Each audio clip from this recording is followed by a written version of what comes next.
Hi folks, Dr. Joyce Taylor here, and welcome to the first pre-recorded session for IPC502 Innovation and Technology. So let's get started. And we'll begin with tips for success. Many times students worry or they may feel overwhelmed by the nature of this course. Many feel that technology and/or innovation is something they're just not good at. Guess what? That's okay. And I promise you that you will have fun in this course and you will learn much more than you ever expected. Oh, sure, you may struggle a little with the creative process at the beginning of the course. However, you will surely come up with a cool outcome by the end, which will not only impress me, but you will be impressed with yourself for your own creativity. So since we will be spending much time in this course giving each other feedback, I would encourage you to initially create a Blackboard profile. A Blackboard profile helps you personalize yourself. You can upload your own picture, or I'm a dog lover, so sometimes I upload, a favorite pet object. A picture would be wonderful, though, because then we can put something tangible to your response. How you do that? On any screen in Blackboard, there's a menu bar at the top. Click on that bar. There will be something that says Profile. Click it and personalize as needed. Let's move on. When posting to your discussion board, there are some important tips I want to share. First of all, make sure you use a title that is clear and telling. Make your title compelling to the reader. Make the reader want to come in and read your post. Once you do post, you can go back into that post and subscribe to your thread. You can subscribe using this little box you see, which is highlighted in red. With that, subscribe will let you do that. Whoever responds to your post will show up in your email. This way you don't have to go back and forth into the course room to see if you had any responses, and you can respond to your peers in a timely fashion. There will be times in the course room where you will make errors, so you feel free to edit them. If they're my errors, please tell me. In fact, Cassie already had sent me a message telling me that the introduction blog was not available, so I had to go in and make revisions, and I have no problem with that. And please be proactive and let me know if there's anything wrong. Okay, for a brief assignment overview, please note that the discussion postings are our primary means of communication in this course. They will be the focus, the main focus.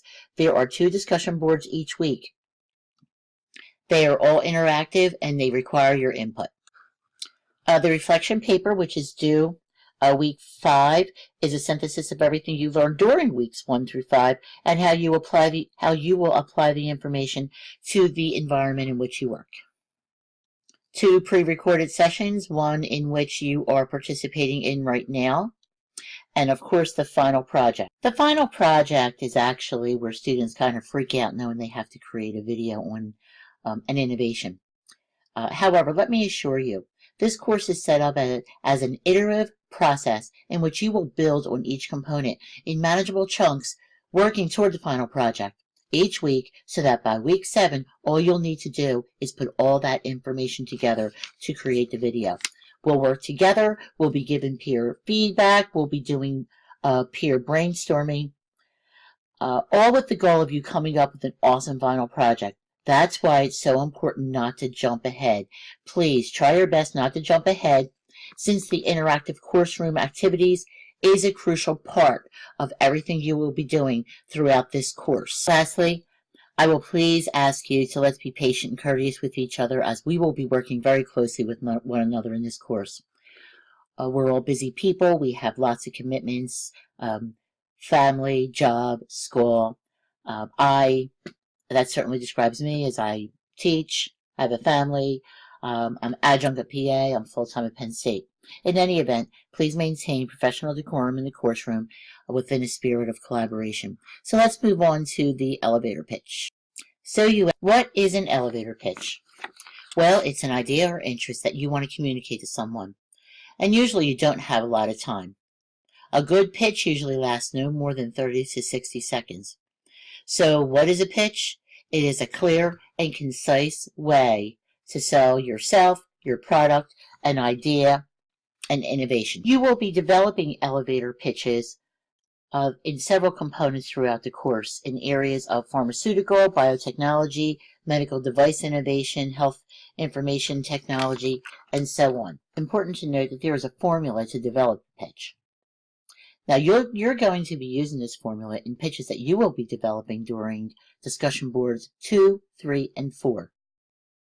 What you will do, you will find an innovation in your field, you will use the formula, and develop a pitch. Now, you'll be getting help through peer feedback and brainstorming. You'll also use a pitch for your final project in this same format. You'll actually be using this formula 5 times throughout this course, so it's important that you understand how to use the formula now. The formula actually consists of 6 different steps that are very prescriptive. In other words, in step 1, you will get their attention. In step 2, you'll be doing something else, and so on and so forth. Once you understand it, you can certainly be a little more flexible, but I encourage you to use this formula as you develop your pitches. You must include all the steps in all of your pitches. That is very, very important because I will be grading you on the use of your formula in your pitches. Okay, so step 1, get their attention. This is often called the hook. You only need 1 or 2 short, clear, concise sentences. Pull in your audience. Know your audience. Get them engaged in what you want to say. Use an attention-getting hook. While this part comes first, it can be helpful to actually write this part last when you're pulling your whole pitch together. Next, you're going to identify the problem or the goal. What is the problem you're trying to solve? Does it satisfy an unmet need? Improve on an existing need? Or what is the challenge? Is it commercial, social, technological? Again, no more than 1 to 2 sentences. Be clear and concise. In step 3, you're communicating the solution. How are you solving the problem or posing the solution? Through technology, product improvement, process, service. Again, make sure that you're clear and concise with 1 to 2 sentences. So now let's move on to step 4. We're describing the customer. Who are you solving it for? Who are your potential customers? Demographics, lifestyles, what's your broad overall market, geographic challenges, industry challenges. Again, 1 to 2 sentences. Be clear and concise. Remember, you only have 60 seconds. Emphasize the unique selling proposition is step 5 and may arguably be the most important part of the formula and something I will definitely be looking for in your pitches. This is sometimes referred to as the USP. Essentially, you're asking, who cares about my innovation? Who cares about my solution? Why is it different and not just noise as compared to other people? Why is it special? Why buy the product? You want to make sure, how is your solution different from what is already available? How is it different technically? Is there an economic advantage, a time speed advantage? Is it exclusive? Many times there's not much exclusivity in nursing. However, think of iPhones. When they first came out, we had to order them, so that was an exclusive situation. Just remember that step 5 is one of the most important steps. Although they're all important, please do not leave it out. But again, be clear and concise, 1 to 2 sentences. So let's move on to step 6, which is the call to action. The call to action actually outlines what you want to happen next as a result of the pitch.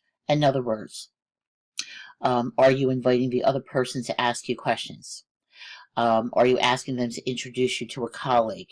What do you hope to get out of this? Now, they might say to you, what do I do with the information you just gave me? What are you going to say to them? Are you going to invite them to schedule a time to talk to you in more detail, give them an email, give them a resource? So this is what the call to action would be in this particular step of the formula. Okay, we have our 6 steps. We're ready to pull it all together.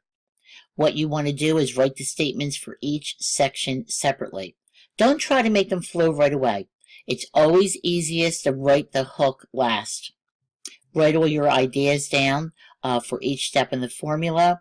After they're written, combine them in a way that flows as a cohesive pitch. Remember, words count. Make it short and pithy.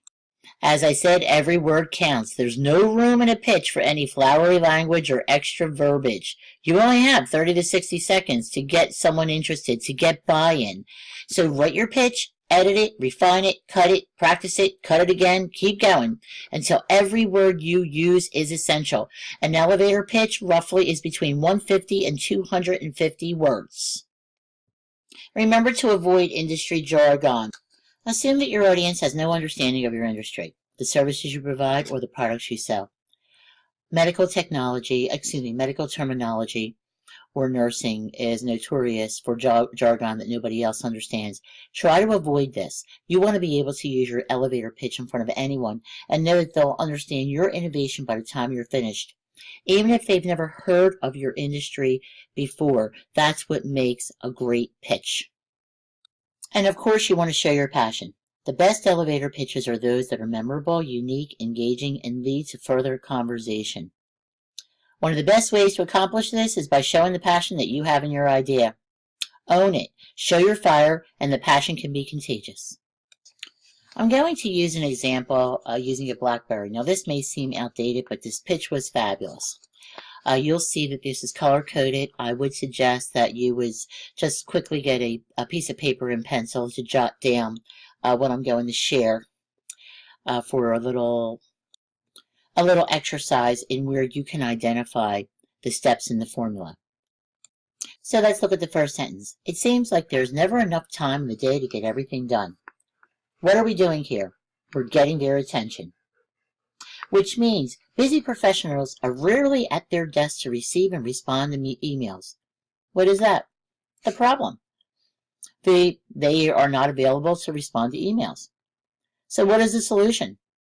BlackBerry is a mobile email solution that provides a real-time link to desktop email for sending, reading, and responding to important messages. Here, this is step 3, clearly gives you a solution. Let's look on to the next in the green.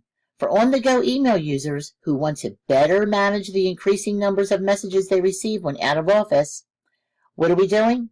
We're describing the customer. For ongoing email users, we already described the customer. Now, this is where